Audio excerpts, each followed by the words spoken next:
Primera carta de San Pablo a los Corintios. Primera de Corintios 1. Pablo, llamado a ser apóstol de Cristo Jesús por la voluntad de Dios, y nuestro hermano Sóstenes, a la iglesia de Dios que está en Corinto, a los santificados en Cristo Jesús y llamados a ser santos, junto con todos los que en todas partes invocan el nombre de nuestro Señor Jesucristo, Señor de ellos y de nosotros, gracia y paz a ustedes, de parte de Dios nuestro Padre y del Señor Jesucristo. Siempre doy gracias a Dios por ustedes, debido a la gracia que se les ha dado en Cristo Jesús. En Él se han enriquecido en todos los sentidos, en toda el habla y en todo el conocimiento, porque nuestro testimonio acerca de Cristo se confirmó en ustedes. Así que no les falta ningún don espiritual, mientras esperan ansiosamente que se manifieste nuestro Señor Jesucristo. Él los mantendrá firmes hasta el fin, para que sean irreprochables en el día de nuestro Señor Jesucristo. Fiel es Dios, quien los ha llamado a tener comunión con su Hijo Jesucristo, nuestro Señor. Les suplico, hermanos, en el nombre de nuestro Señor Jesucristo, que todos se pongan de acuerdo, para que no haya divisiones entre ustedes, sino que estén perfectamente unidos en su manera de pensar y de sentir.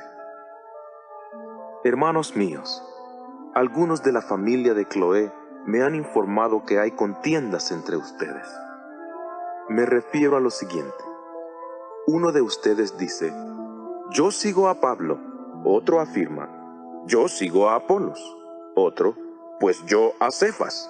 Y otro: pues yo a Cristo. ¿Está dividido Cristo? ¿Acaso fue crucificado Pablo por ustedes? ¿Los bautizaron a ustedes en el nombre de Pablo? Gracias a Dios que no bauticé a ninguno de ustedes, excepto a Crispo y a Gayo. De modo que nadie puede decir que a ustedes los bautizaron en mi nombre.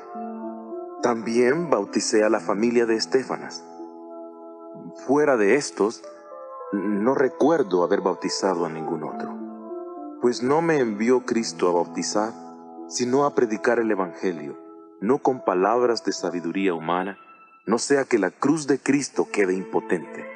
El mensaje de la cruz es necedad para los que se pierden, mientras que es poder de Dios para los que nos salvamos. Pues está escrito: destruiré la sabiduría de los sabios, frustraré la inteligencia de los inteligentes. ¿Dónde está el sabio? ¿Dónde está el erudito? ¿Dónde está el filósofo de esta época? ¿No ha convertido Dios en necedad la sabiduría de este mundo? Como en la sabiduría de Dios, el mundo no lo reconoció mediante su propia sabiduría, quiso Dios, mediante la necedad de lo que se predica, salvar a los que creen. Los judíos piden señales milagrosas, y los griegos buscan sabiduría, mientras que nosotros predicamos a Cristo crucificado, tropezadero para los judíos y necedad para los no judíos. Pero para los que Dios ha llamado, tanto judíos como griegos, Cristo es poder de Dios y sabiduría de Dios. Pues la necedad de Dios es más sabia que la sabiduría del hombre, y la debilidad de Dios es más fuerte que la fuerza del hombre. Hermanos, piensen en lo que eran cuando fueron llamados. No muchos de ustedes eran sabios según los criterios humanos. No había muchos influyentes, ni había muchos de noble cuna. Pero Dios escogió lo necio del mundo para avergonzar a los sabios. Dios escogió lo débil del mundo para avergonzar a los poderosos. Escogió lo vil del mundo y lo despreciado y aquello que no es para anular lo que es, a fin de que nadie pueda jactarse delante de él. Es por él que ustedes están en Cristo Jesús, el cual ha llegado a ser para nosotros sabiduría de Dios, es decir, justificación, santificación y redención. De este modo, como está escrito: El que se enorgullece, que se enorgullezca en el Señor. Primera de Corintios 2. Cuando fui a verlos, hermanos, no les anuncié con elocuencia ni con eminente sabiduría el testimonio de Dios, porque me propuse no saber de cosa alguna estando entre ustedes, excepto de Jesucristo y este crucificado. Me presenté ante ustedes débil y temeroso, y hasta temblando mucho. No expresé mi mensaje y mi predicación con palabras sabias y persuasivas, sino con demostración del poder del Espíritu, para que la fe de ustedes no dependiera de la sabiduría de los hombres, sino del poder de Dios.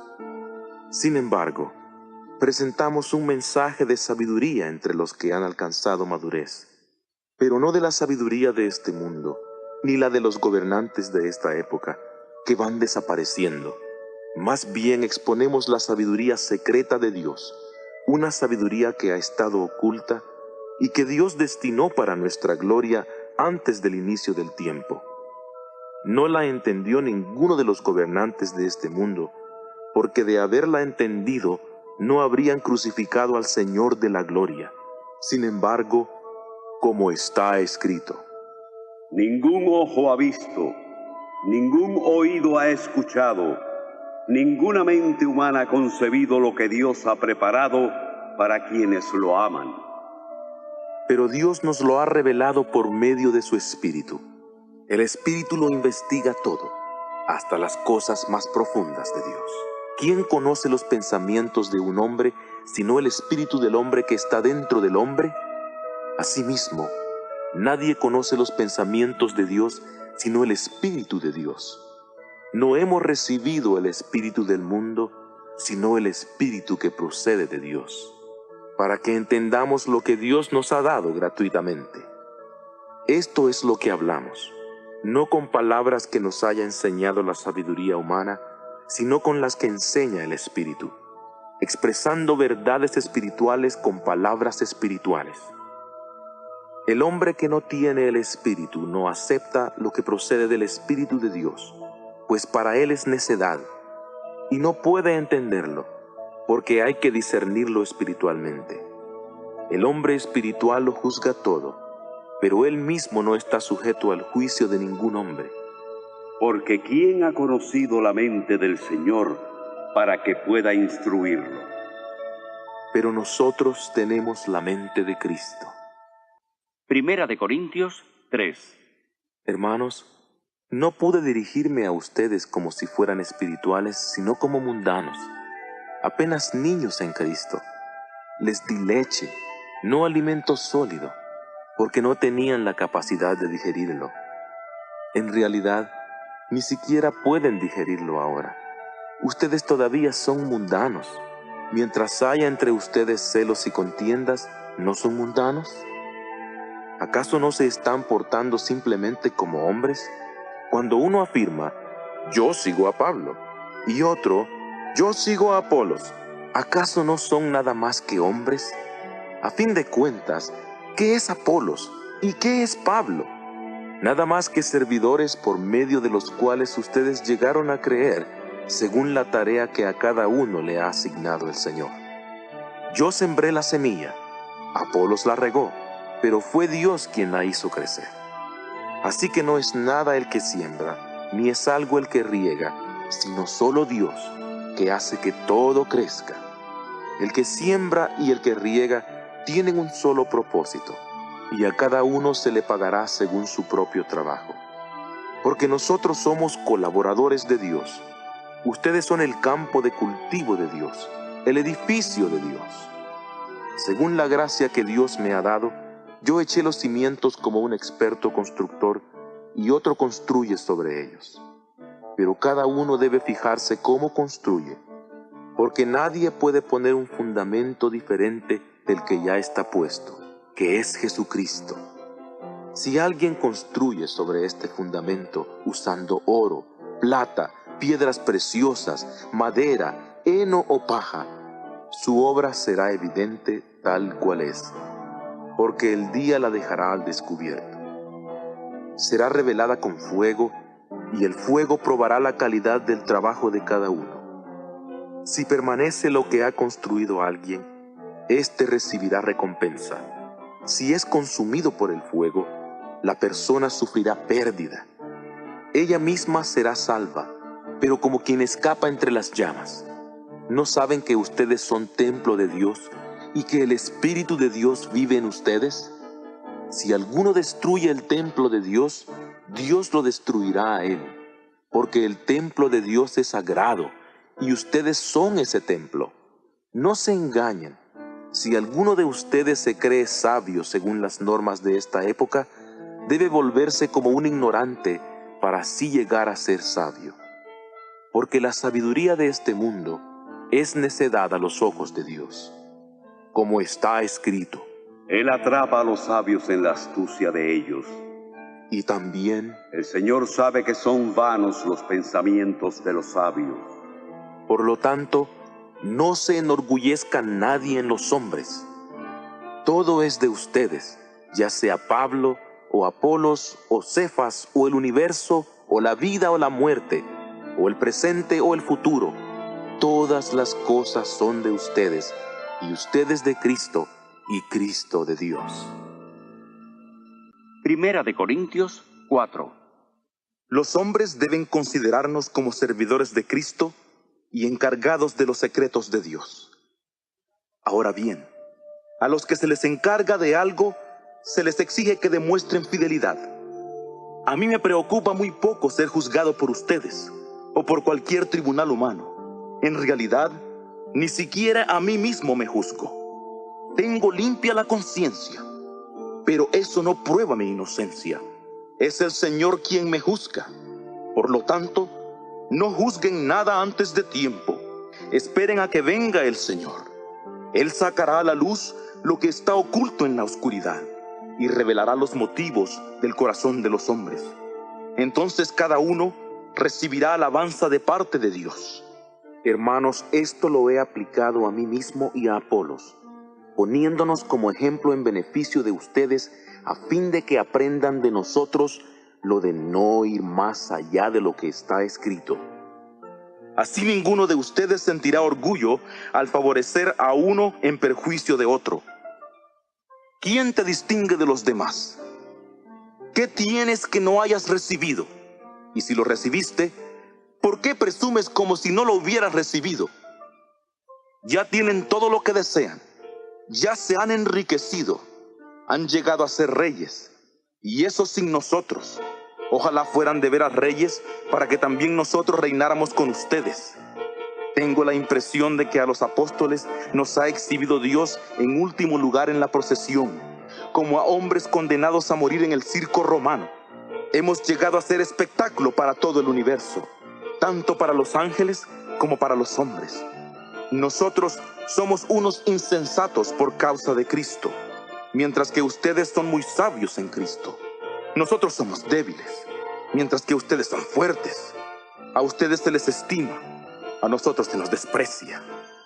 Hasta el momento pasamos hambre y sed, andamos mal vestidos, somos tratados brutalmente y no tenemos dónde vivir.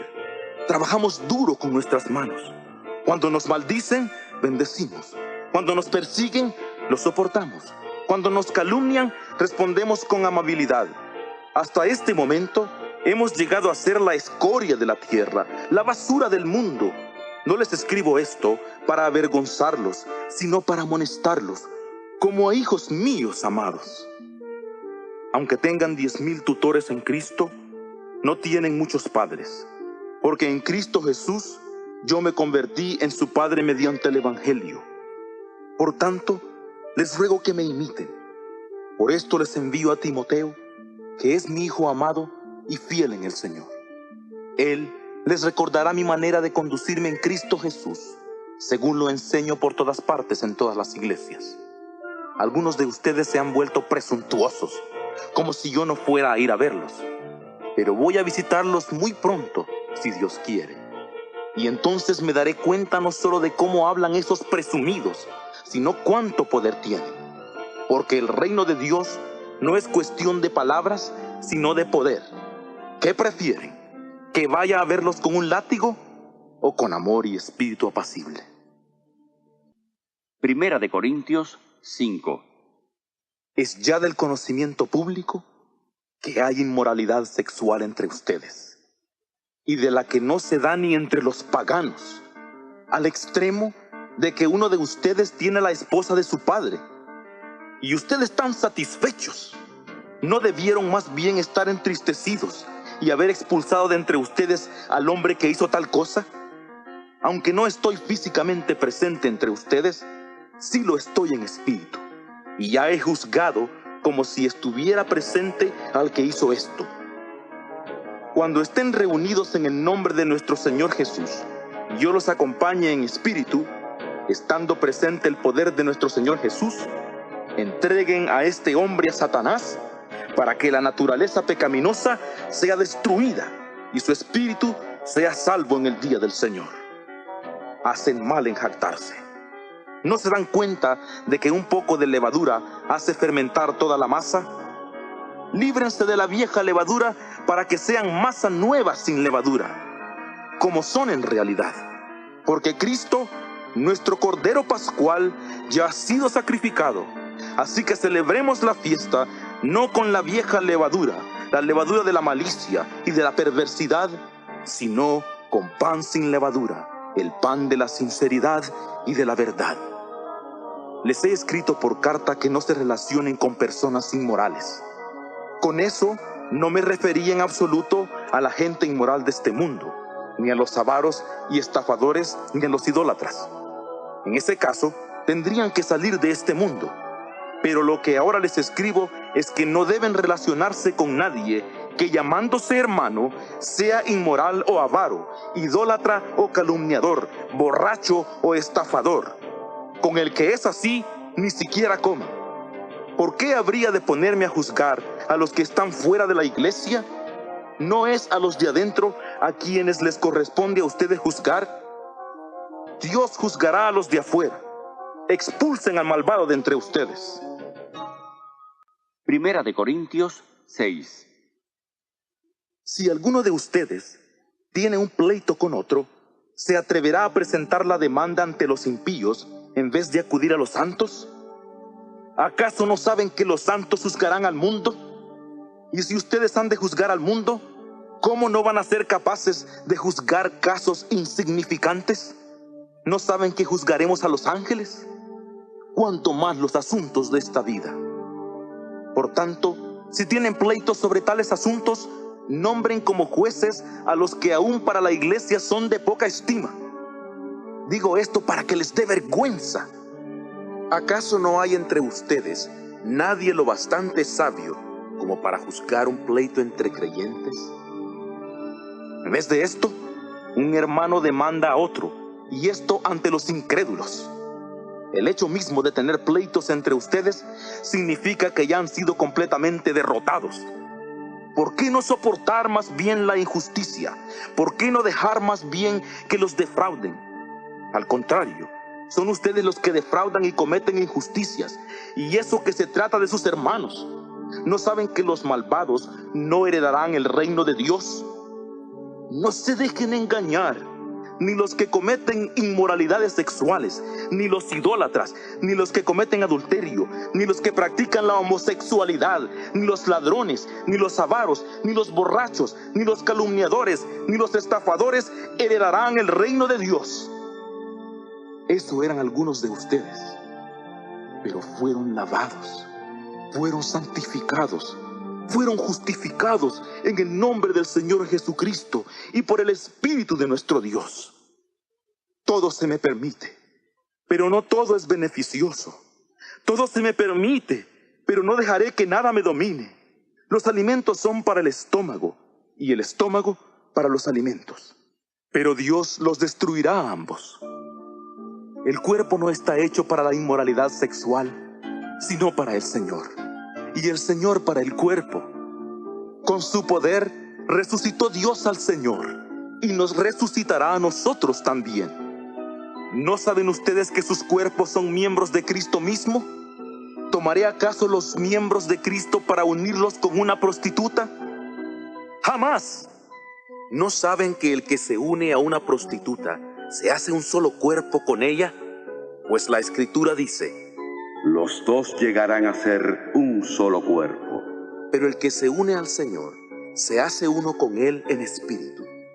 Huyan de la inmoralidad sexual. Todos los demás pecados que comete un hombre quedan fuera de su cuerpo, pero el que comete inmoralidades sexuales peca contra su propio cuerpo. ¿No saben que su cuerpo es templo del Espíritu Santo, quien está en ustedes y a quien han recibido de parte de Dios? No son ustedes sus propios dueños. Fueron comprados por un precio. Por tanto, honren a Dios con el cuerpo. Primera de Corintios 7. En cuanto a los asuntos que me plantearon por escrito, es bueno que el hombre no se case. Pero como hay tanta inmoralidad, cada hombre debe tener su propia esposa y cada mujer su propio esposo. El esposo debe cumplir su deber conyugal con su esposa e igualmente la esposa con su esposo. El cuerpo de la esposa no le pertenece solo a ella, sino también a su esposo. Asimismo, el cuerpo del esposo no le pertenece solo a él, sino también a su esposa. No se nieguen el uno al otro, a no ser de común acuerdo, y solo por algún tiempo para dedicarse a la oración. Después únanse nuevamente, no sea que por no poder dominarse, los tiente Satanás. Esto lo digo a modo de concesión, no como una orden. Quisiera más bien que todos los hombres fueran como yo. No obstante, cada uno tiene de Dios su propio don. Este uno, aquel otro. A los no casados y a las viudas les digo que es bueno quedarse sin casar, como yo. Pero si no pueden dominarse, deben casarse, porque es mejor casarse que quemarse de pasión. A los casados les doy la siguiente orden. No lo mando yo, sino el Señor. Que la esposa no se separe de su esposo. Sin embargo, si se separa, que se quede sin casar, o de lo contrario se reconcilie con su esposo. Y que el esposo no se divorcie de su esposa ni la abandone. A los demás les digo yo, no el Señor. Si algún hermano tiene una esposa que no es creyente, y ella consiente en vivir con él, no se divorcie de ella. Y si una mujer tiene un esposo que no es creyente, y él consiente en vivir con ella, no se divorcie de él ni lo abandone. Porque el esposo no creyente ha sido santificado por medio de su esposa, y la esposa no creyente ha sido santificada por medio de su esposo creyente. De no ser así, sus hijos serían impuros, mientras que de hecho son santos. Sin embargo, si el cónyuge no creyente se va, que se vaya. El cónyuge creyente no está obligado en tales circunstancias. Dios nos ha llamado a vivir en paz. ¿Cómo sabes tú, esposa, si acaso salvarás a tu esposo? ¿O cómo sabes tú, esposo, si acaso salvarás a tu esposa? Como quiera que sea, cada uno debe retener en la vida el lugar que el Señor le asignó y al que Dios lo ha llamado. Esta es la norma que establezco en todas las iglesias. ¿Fue llamado alguno estando ya circuncidado? No debe disimular su circuncisión. ¿Fue llamado alguno sin estar circuncidado? No debe circuncidarse. El estar circuncidado no cuenta para nada, ni cuenta tampoco el no estarlo. Lo que cuenta es el observar los mandatos de Dios. Cada uno debe permanecer en la condición en que estaba cuando Dios lo llamó. ¿Eras esclavo cuando fuiste llamado? No te preocupes. Aunque si puedes conseguir la libertad, consíguela. Porque el que era esclavo cuando lo llamó el Señor, es un liberto del Señor. Del mismo modo, el que era libre cuando fue llamado, es un esclavo de Cristo. Ustedes fueron comprados por precio. No se hagan esclavos de los hombres. Hermanos, cada uno con su responsabilidad ante Dios debe permanecer en la condición en que Dios lo llamó. En cuanto a las solteras, no tengo ningún mandato del Señor, pero doy mi opinión como quien por la misericordia del Señor es digno de confianza. Pienso que a causa de la crisis actual, es bueno que el hombre se quede como está. ¿Estás casado? No procures divorciarte. ¿Estás soltero? No busques esposa. Pero si te casas, no pecas. Y si una joven se casa, tampoco peca.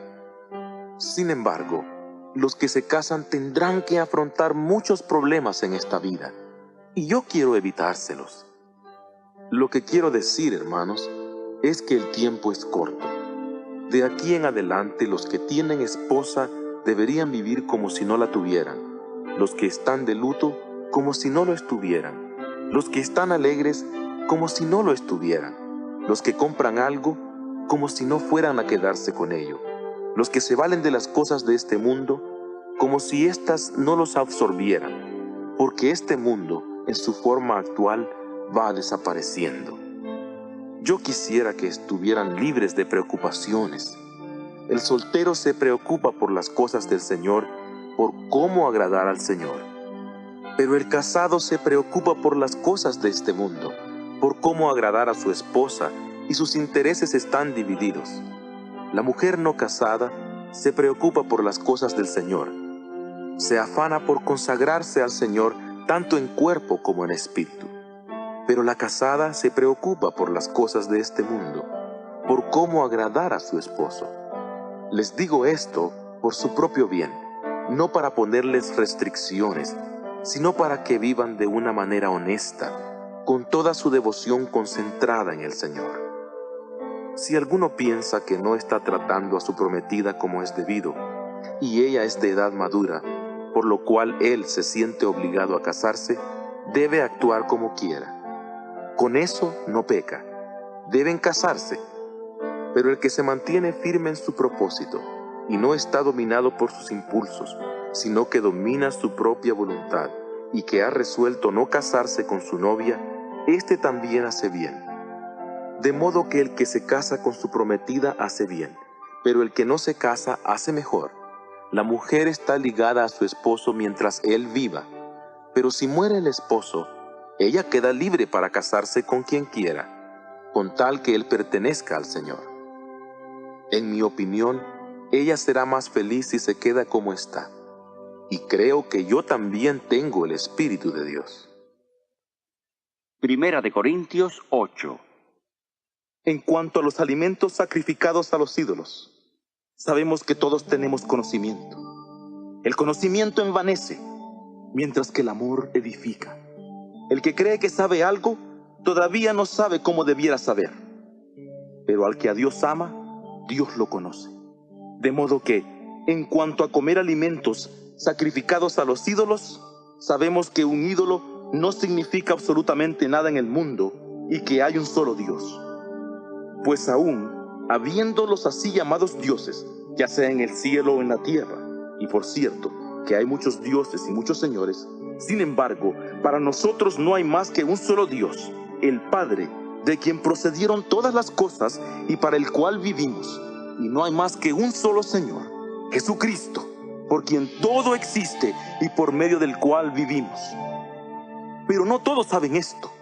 Algunos siguen tan acostumbrados a los ídolos que todavía comen esos alimentos conscientes de que han sido sacrificados a un ídolo, y su conciencia se contamina por ser débil. Pero el alimento no nos acerca a Dios, ni somos mejores o peores por comer o no comer.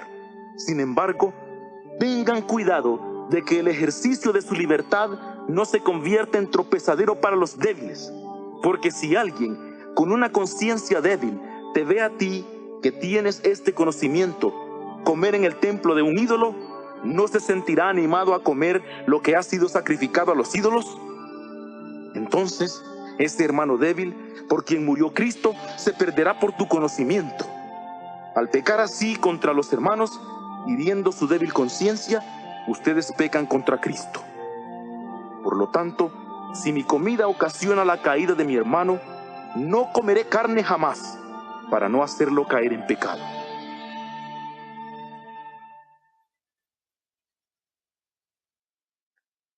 Primera de Corintios 9. ¿No soy libre?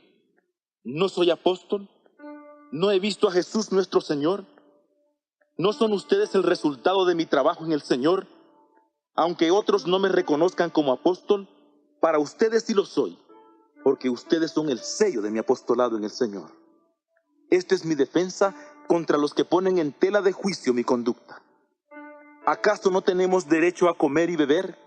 ¿No tenemos derecho a llevar con nosotros una esposa creyente, como hacen los demás apóstoles y los hermanos del Señor y Cefas? ¿O es que solo Bernabé y yo estamos obligados a ganarnos la vida con nuestro trabajo? ¿Quién presta servicio militar pagándose sus gastos? ¿Quién planta un viñedo y no come de sus uvas? ¿Quién cuida un rebaño y no toma de la leche que produce? ¿Acaso digo esto desde un punto de vista estrictamente humano? ¿No dice esto mismo la ley? Porque en la ley de Moisés está escrito: no le pongas bozal a un buey cuando está trillando.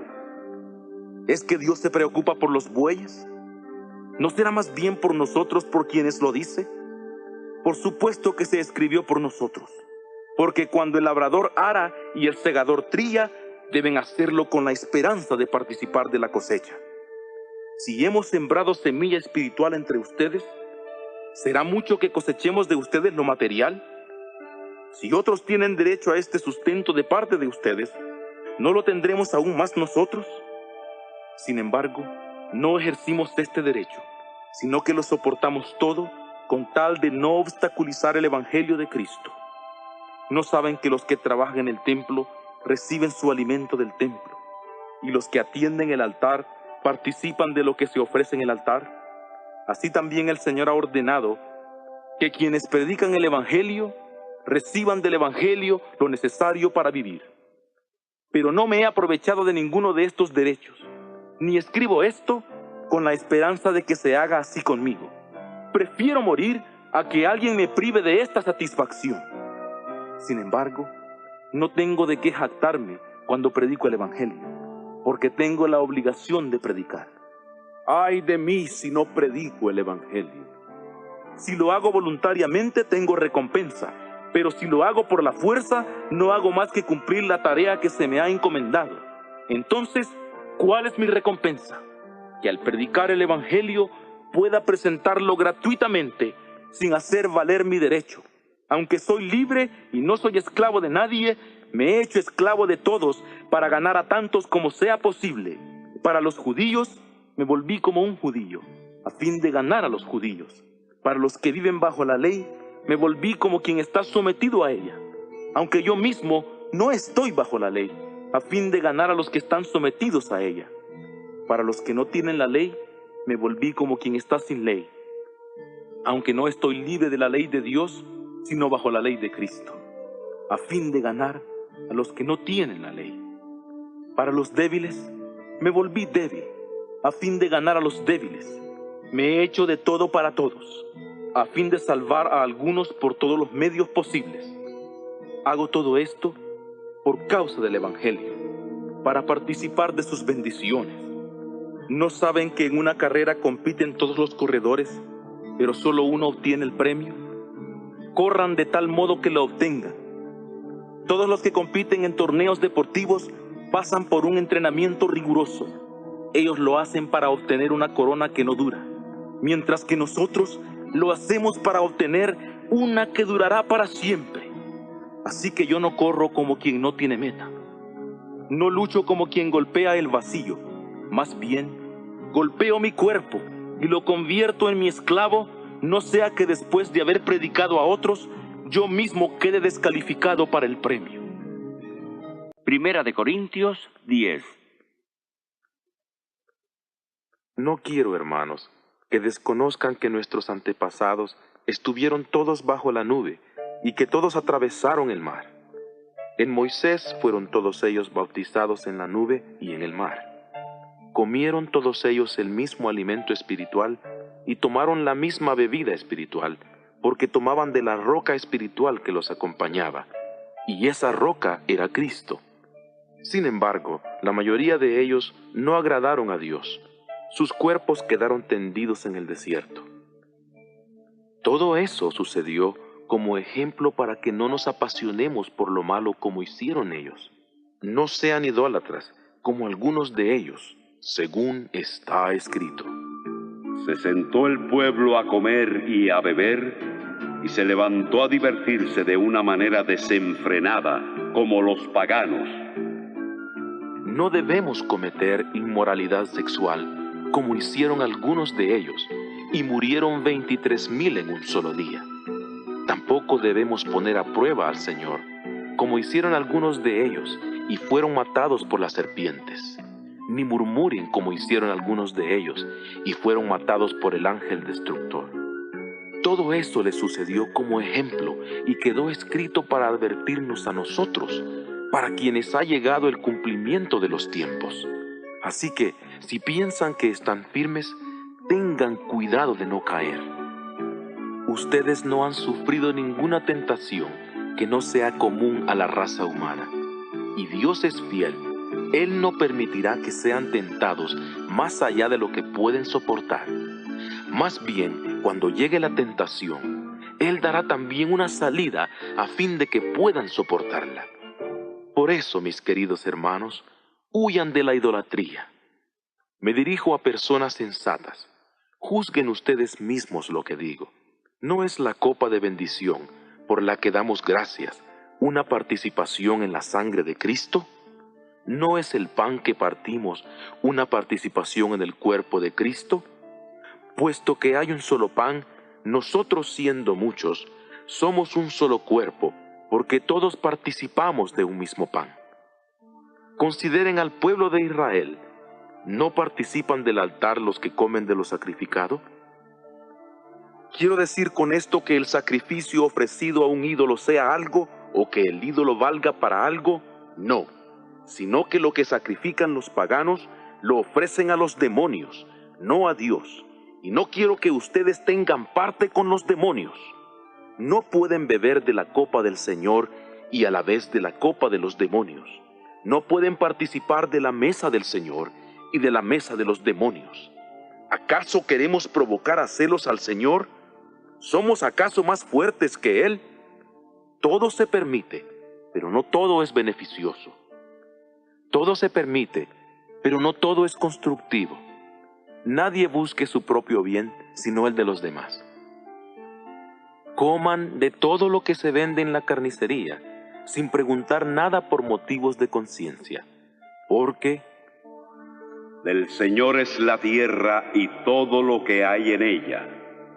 si algún incrédulo los invita a comer, y ustedes quieren ir, coman de todo lo que les sirvan sin preguntar nada por motivos de conciencia.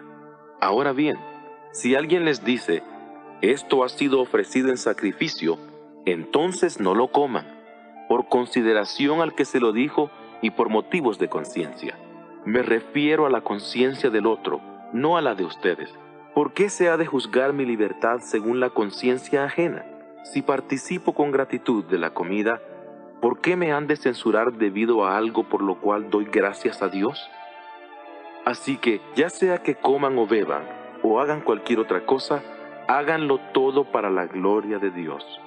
No den a nadie motivo de tropiezo, ni a judíos, ni a griegos, ni a la iglesia de Dios, al igual que yo procuro agradar a todos en todo. No busco mi propio bien, sino el de muchos, para que sean salvos. Sigan mi ejemplo, así como yo sigo el ejemplo de Cristo. Primera de Corintios 11:2. Los felicito porque se acuerdan de mí en todo y retienen las enseñanzas tal como se las transmití. Ahora quiero que entiendan que la cabeza de todo hombre es Cristo, que la cabeza de la mujer es el hombre y que la cabeza de Cristo es Dios. Todo hombre que ora o profetiza con la cabeza cubierta deshonra su cabeza. En cambio, toda mujer que ora o profetiza con la cabeza descubierta deshonra su cabeza. Es como si se rasurara. Si una mujer no se cubre la cabeza, que se corte el cabello. Y si es vergonzoso para una mujer el que le corten el cabello o el que le rasuren la cabeza, que se la cubra. El hombre no debe cubrirse la cabeza, ya que es imagen y gloria de Dios. Pero la mujer es la gloria del hombre, porque el hombre no procede de la mujer, sino la mujer del hombre. Ni fue creado el hombre para la mujer, sino la mujer para el hombre. Por esta razón, y por causa de los ángeles, la mujer debe llevar sobre la cabeza una señal de autoridad. Sin embargo, en el Señor, ni la mujer es independiente del hombre, ni el hombre es independiente de la mujer. Porque así como la mujer procede del hombre, también el hombre nace de la mujer, pero todo proviene de Dios. Juzguen ustedes mismos. ¿Es apropiado que una mujer ore a Dios con la cabeza descubierta? ¿No les enseña el mismo orden natural de las cosas, que es una vergüenza para el hombre dejarse crecer el cabello, mientras que es una gloria para la mujer el llevar cabello largo? Es que a ella se le ha dado el cabello largo como velo. Si alguien quiere discutir este asunto, nosotros no practicamos otra costumbre, ni tampoco las iglesias de Dios. En las siguientes instrucciones no puedo felicitarlos, ya que sus reuniones hacen más daño que provecho. En primer lugar, oigo decir que cuando se reúnen como iglesia hay divisiones entre ustedes, y hasta cierto punto lo creo. Sin duda, tienen que haber diferencias entre ustedes para que se demuestre quiénes tienen la aprobación de Dios. Cuando se reúnen, no es la cena del Señor lo que comen, porque al comer, cada uno se adelanta a tomar su cena sin esperar a nadie más. Uno se queda con hambre, otro se emborracha. ¿Acaso no tienen casas donde comer y beber? ¿O menosprecian la iglesia de Dios y avergüenzan a los que no tienen nada? ¿Qué les voy a decir? ¿Debo elogiarlos por esto? Por supuesto que no, porque recibí del Señor lo que también les transmití a ustedes, que el Señor Jesús, la noche en que fue traicionado, tomó pan, y después de dar gracias, lo partió y dijo: esto es mi cuerpo que es para ustedes. Hagan esto en memoria de mí. De la misma manera, tomó la copa después de la cena y dijo: esta copa es el nuevo pacto en mi sangre. Hagan esto cada vez que la beban en memoria de mí. Porque cada vez que comen este pan y beben de esta copa, proclaman la muerte del Señor hasta que Él venga. Por lo tanto, cualquiera que come el pan o bebe de la copa del Señor de manera indigna, será culpable de pecado contra el cuerpo y la sangre del Señor. Así que cada uno debe examinarse a sí mismo antes de comer el pan y beber de la copa, porque el que come y bebe sin reconocer el cuerpo del Señor, come y bebe juicio para sí. Por eso hay entre ustedes muchos débiles y enfermos, y varios han muerto. Pero si nos juzgáramos a nosotros mismos, no seríamos juzgados. Cuando el Señor nos juzga, Él nos disciplina para que no seamos condenados con el mundo. Así que, hermanos míos, cuando se reúnan para comer, espérense unos a otros. Si alguno tiene hambre, que coma en su casa, para que cuando se reúnan no resulte en juicio. Los demás asuntos los arreglaré cuando vaya. Primera de Corintios 12. Hermanos, no quiero que ignoren acerca de los dones espirituales. Ustedes saben que cuando eran paganos, de una manera u otra se dejaban arrastrar hacia los ídolos mudos. Por eso les digo que nadie que esté hablando por el Espíritu de Dios puede decir: maldito sea Jesús. Ni nadie puede decir: Jesús es el Señor, sino por el Espíritu Santo. Hay diversos dones, pero un mismo Espíritu. Hay diversas maneras de servir, pero un mismo Señor. Hay diversas actividades, pero es un mismo Dios el que hace todas en todos. A cada uno se le da la manifestación del Espíritu para el bien de todos. A unos se les da por el Espíritu el mensaje de sabiduría, a otros por el mismo Espíritu el mensaje de conocimiento, a otros fe por medio del mismo Espíritu, a otros dones de sanidad por ese solo Espíritu, a otros poderes milagrosos, a otros profecía, a otros discernimiento de espíritus, a otros el hablar en diversas lenguas, y todavía a otros interpretación de lenguas. Todo esto lo hace un mismo y único Espíritu, quien da a cada uno según Él determina. El cuerpo es una sola unidad, aunque está formado por muchos miembros, y aunque todos sus miembros son muchos, forman un solo cuerpo. Así sucede con Cristo. Todos fuimos bautizados por un solo espíritu para formar un solo cuerpo, ya seamos judíos o griegos, esclavos o libres, y a todos se nos dio a beber de un mismo espíritu. Ahora bien, el cuerpo no consta de un solo miembro, sino de muchos. Si el pie dijera, como no soy mano, no soy del cuerpo, no por eso dejaría de ser parte del cuerpo. Y si la oreja dijera, como no soy ojo, no soy del cuerpo, no por eso dejaría de ser parte del cuerpo. Si todo el cuerpo fuera ojo, ¿qué sería del oído? Si todo el cuerpo fuera oído, ¿qué sería del olfato? En realidad, Dios ha dispuesto cada miembro del cuerpo como Él quiso. Si todos ellos fueran un solo miembro, ¿qué sería del cuerpo? Lo cierto es que hay muchos miembros, pero es un solo cuerpo. El ojo no puede decir a la mano, no te necesito, ni puede la cabeza decirles a los pies, no los necesito. Al contrario, los miembros del cuerpo que parecen más débiles son indispensables, y tratamos con especial honra a los que nos parecen menos honrosos. Y se tratan con especial modestia los miembros que consideramos no presentables, mientras que los presentables no requieren trato especial.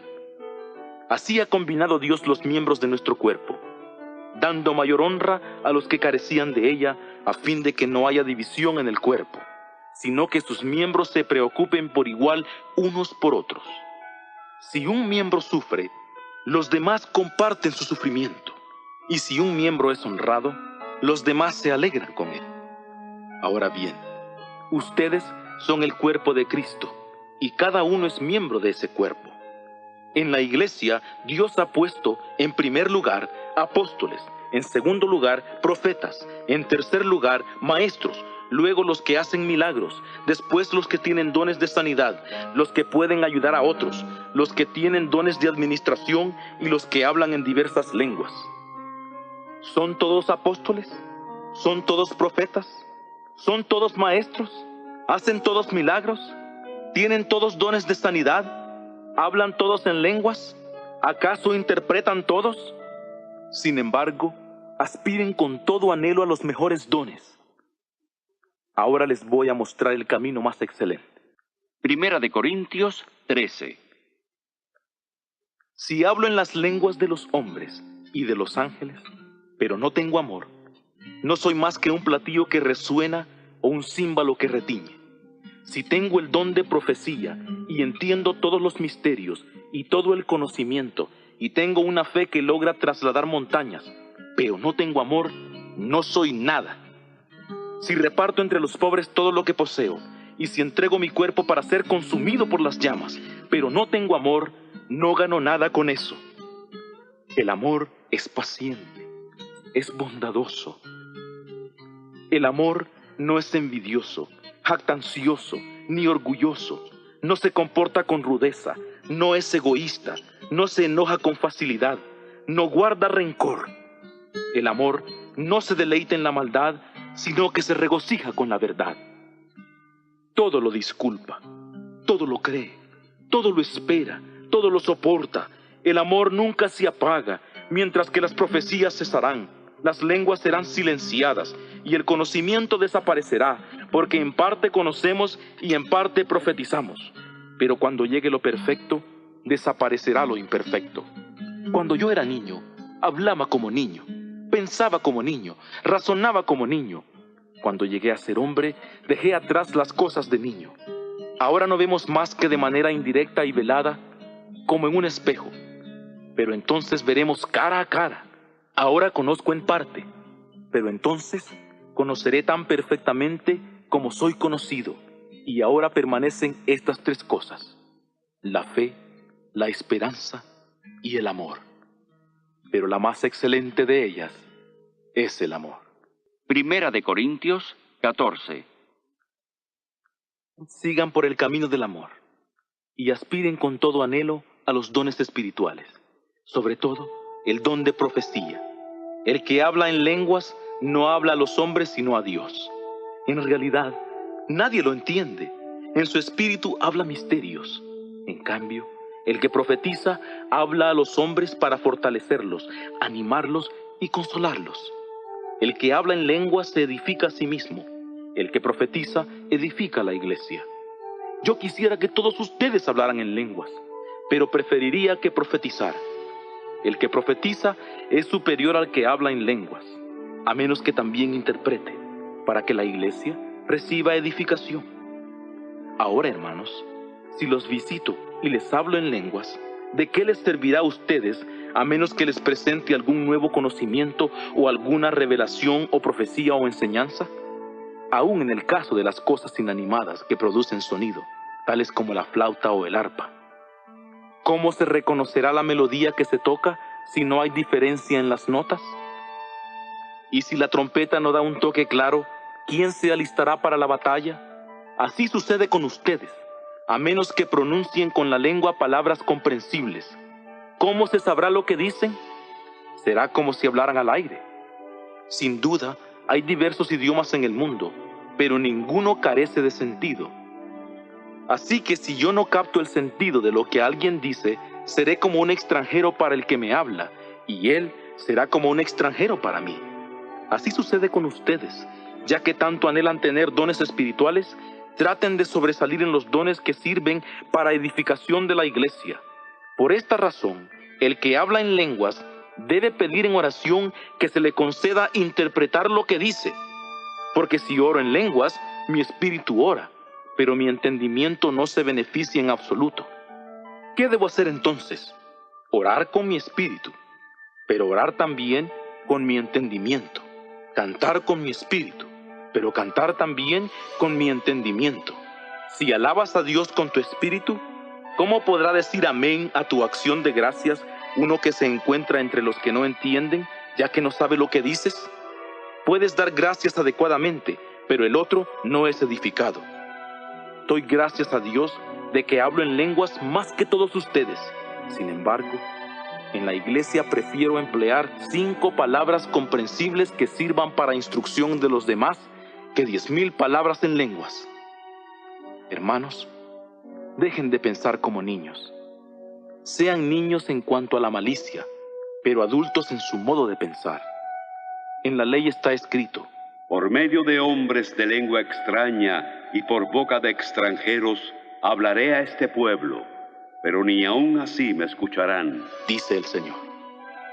De modo que el hablar en lenguas es una señal, no para los creyentes, sino para los incrédulos. En cambio, la profecía no es para los incrédulos, sino para los creyentes. Así que si toda la iglesia se reúne y todos hablan en lenguas y entran algunos que no entienden o algunos incrédulos, ¿no dirán que están locos? Pero si un incrédulo o uno que no entiende entra cuando todos están profetizando, se sentirá convencido por todos de que es pecador y será juzgado por todos, y los secretos de su corazón quedarán al descubierto.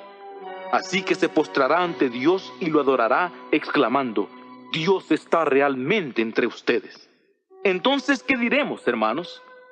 Cuando se reúnen, cada uno tiene un himno, o una enseñanza, una revelación, un mensaje en lenguas, o una interpretación. Todo esto debe hacerse para el fortalecimiento de la iglesia. Si alguno habla en lenguas, que hablen 2 o 3 cuando más, y por turno, y que alguien interprete. Si no hay intérprete, que guarde silencio en la iglesia y hable para sí mismo y para Dios. En cuanto a los profetas, que hablen 2 o 3, y los demás deben considerar con cuidado lo dicho. Si alguien que está sentado recibe una revelación, el primero que hablaba debe callarse. Así todos pueden profetizar por turno, para que todos aprendan y se animen. Los espíritus de los profetas están bajo el control de los profetas, porque Dios no es Dios de desorden, sino de paz. Como en todas las congregaciones de los santos, las mujeres deben guardar silencio en las iglesias. No se les permite hablar, sino que estén sujetas como lo establece la ley. Si quieren saber algo, que se lo pregunten en casa a sus esposos, porque es indecoroso que una mujer hable en la iglesia. ¿Acaso tuvo su origen en ustedes la palabra de Dios? ¿O son ustedes los únicos que la han recibido? Si alguno cree que es profeta o que está dotado en sentido espiritual, reconozca que esto que les escribo es mandato del Señor. Si no lo reconoce, tampoco se le reconocerá a él. Así que, hermanos míos, anhelen profetizar, y no prohíban que se hablen lenguas, pero todo debe hacerse de una manera apropiada y con orden. Primera de Corintios 15. Ahora, hermanos, quiero recordarles el evangelio que les prediqué, el cual recibieron y en el cual están firmes. Mediante este evangelio son salvos si se aferran a la palabra que les prediqué. De otro modo, han creído en vano. Como algo de primordial importancia, les transmití a ustedes lo que yo mismo recibí: que Cristo murió por nuestros pecados según las Escrituras, que fue sepultado, que fue resucitado al tercer día según las Escrituras, y que se apareció a Pedro y luego a los 12. Después, se apareció a más de 500 hermanos a la vez, la mayoría de los cuales viven todavía, aunque algunos han muerto.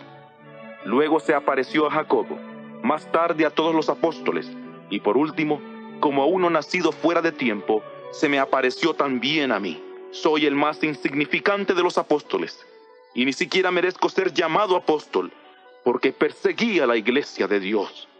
Pero por la gracia de Dios soy lo que soy, y la gracia que Él me concedió no fue infructuosa, sino que trabajé con más tesón que todos ellos, aunque no fui yo, sino la gracia de Dios conmigo. En fin, ya sea que se trate de mí o de ellos, esto es lo que predicamos, y esto lo que ustedes creyeron. Ahora bien, si se predica que Cristo ha sido resucitado de entre los muertos, ¿cómo hay algunos de ustedes que dicen que no hay resurrección de los muertos? Si no hay resurrección de los muertos, entonces ni siquiera Cristo ha sido resucitado. Y si Cristo no ha sido resucitado, es inútil nuestra predicación, como también la fe de ustedes. Aún más, resultaría que somos falsos testigos de Dios, porque hemos testificado que Dios resucitó a Cristo, a quien no resucitó, si es cierto que los muertos no resucitan. Porque si los muertos no resucitan, tampoco Cristo ha sido resucitado. Y si Cristo no ha sido resucitado, la fe de ustedes es ilusoria. Todavía siguen en sus pecados. En este caso, también están perdidos los que murieron en Cristo. Si solo para esta vida tenemos esperanza en Cristo, somos los más dignos de lástima de todos los hombres. Más bien Cristo de veras ha sido resucitado de entre los muertos, primicias de los que murieron. Ya que la muerte vino por medio de un hombre, también la resurrección de los muertos vino por medio de un hombre. Pues así como en Adán todos mueren, también en Cristo todos cobrarán vida, pero cada uno en su debido orden. Cristo, las primicias. Después, cuando Él venga, los que le pertenecen. Entonces vendrá el fin, cuando entregue el reino a Dios el Padre, luego de destruir todo dominio, autoridad y poder. Es necesario que Él reine hasta poner a todos sus enemigos debajo de sus pies. El último enemigo que será destruido es la muerte, porque Él ha puesto todo debajo de sus pies. Cuando dice que todo le ha quedado sometido, es claro que esto no incluye a Dios mismo, que es quien le sometió todo a Cristo. Cuando haya hecho esto, entonces el Hijo mismo se someterá a aquel que le sometió todo, para que Dios sea todo en todos. Si no hay resurrección, ¿qué harán los que se bautizan por los muertos? Si en definitiva los muertos no resucitan, ¿por qué se bautizan por ellos? ¿Y por qué nos exponemos nosotros al peligro a todas horas? Les aseguro, hermanos, que cada día muero. Eso es tan cierto como que ustedes son mi gloria en Cristo Jesús nuestro Señor. Si solo por motivos humanos luché con las fieras en Éfeso, ¿qué he ganado con ello, si los muertos no resucitan? Comamos y bebamos, que mañana moriremos. No se dejen engañar. Las malas compañías dañan las buenas costumbres. Vuelvan a su sano juicio como conviene y dejen de pecar, porque hay algunos de ustedes que no tienen conocimiento de Dios. Para vergüenza de ustedes lo digo. Tal vez pregunte alguno, ¿cómo resucitan los muertos? ¿Con qué clase de cuerpo vendrán? ¡Qué insensatez! Lo que tú siembras no cobra vida a menos que muera. Cuando siembras, no plantas el cuerpo que luego ha de nacer, sino una simple semilla, tal vez de trigo o de algún otro grano. Pero Dios le da un cuerpo como Él ha determinado, y a cada clase de semilla le da su propio cuerpo. La carne no es toda igual. Una clase de carne es la del hombre, otra la de los animales, otra la de las aves, y otra la de los peces. Asimismo hay cuerpos celestes y cuerpos terrestres, pero uno es el esplendor de los cuerpos celestes y otro el esplendor de los cuerpos terrestres. Uno es el esplendor del sol, otro el de la luna, y otro el de las estrellas, y una estrella es diferente de otra en esplendor. Así sucederá también con la resurrección de los muertos. Se siembra un cuerpo perecedero, se resucita imperecedero. Se siembra en oprobio, se resucita en gloria. Se siembra en debilidad, se resucita en poder.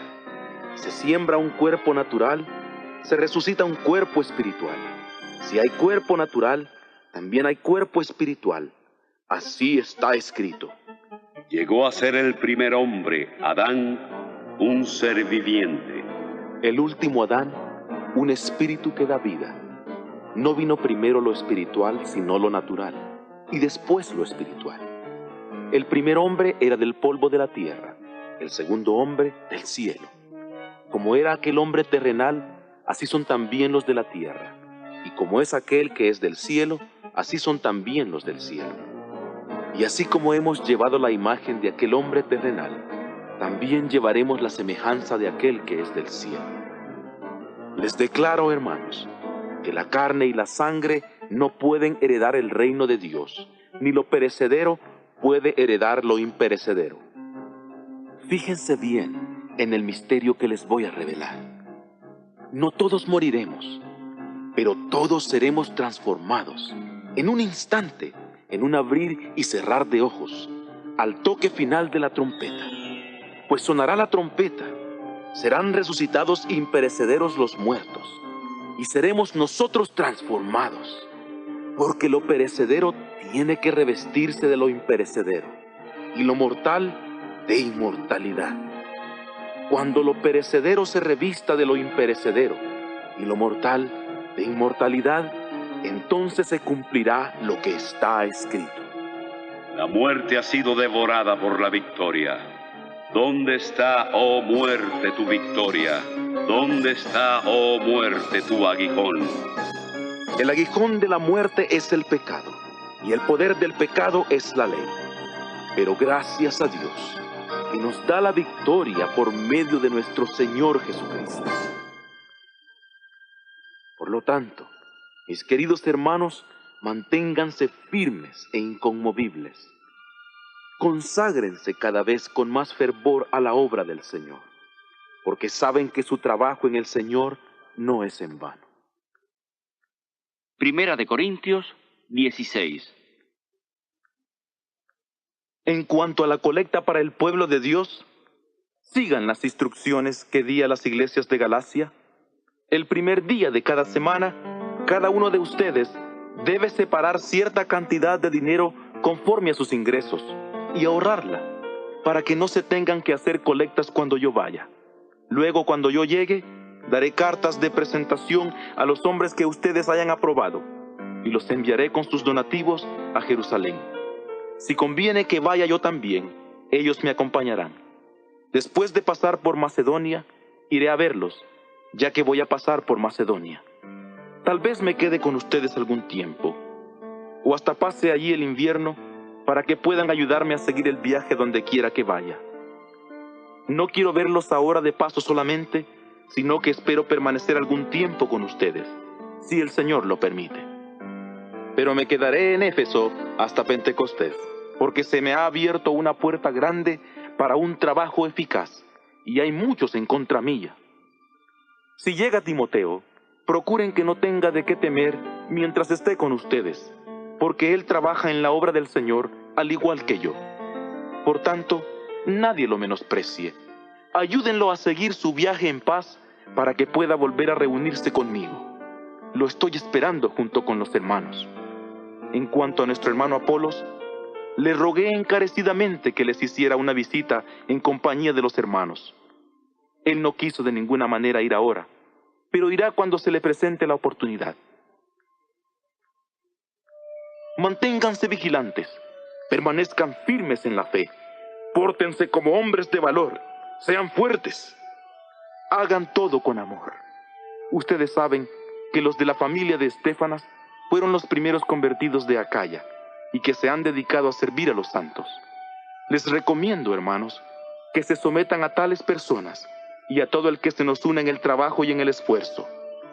Me alegré cuando llegaron Estéfanas, Fortunato y Acaico, porque ellos han suplido lo que faltaba de parte de ustedes, ya que han fortalecido mi espíritu y también el de ustedes.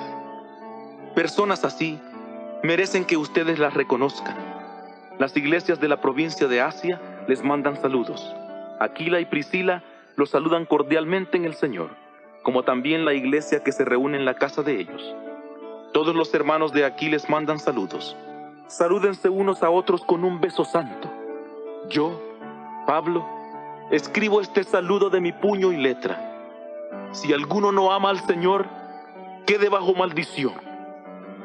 Ven, Señor. La gracia del Señor Jesús sea con ustedes.